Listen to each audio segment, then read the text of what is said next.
The regional chairman, Vichand Ramphal, blames the MMA, saying that the agency has been paying little or no attention to what has been happening there.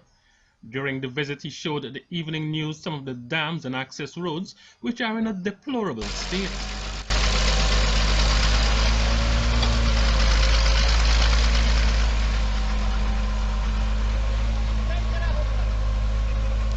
Farmers are finding it very difficult to transport their produce in and out. Also, many of them now will have to visit their field frequently because of the heavy infestation of paddy bugs and so on.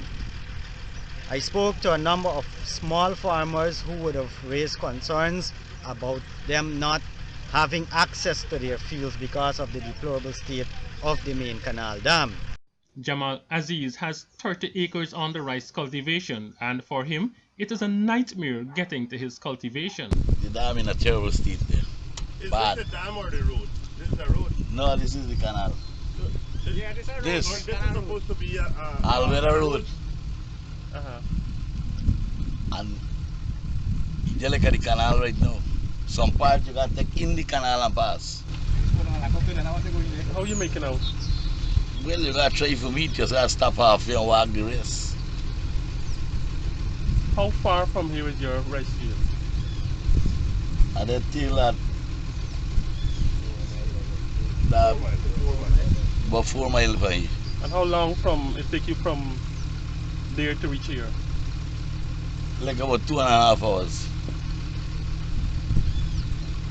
And you're halfway here. I mean, they halfway here. I never do this. Another farmer, Rabindranath Sewak, has 45 acres at Hopetown, but he cannot access the fields from that village. Access from the public road coming in through number 22 and across the concrete bridge, that's out of question right now. No tractor can pass there, not even the big tractors with the high clearance can pass. So I end up having to travel around Anvawak and then going all the way up to Hopetown along the what is supposed to be a main access road, an Alvera road. That is only an access road or Alvera road in name only. It's worse than an Earth dam. We now have to park about a mile to and then walk from there to cross the main canal by small boat and then walk another half a mile to get to where my farmland is. Sewak says it is no longer profitable to cultivate rice under those conditions because of the cost to take fertilizer to his fields. That cost would exceed proceeds from his crop. The MMA says it is cash-strapped, but Ramphal, who is a member of the MMA board, disagrees. Indeed, there are funds that can do some of these works.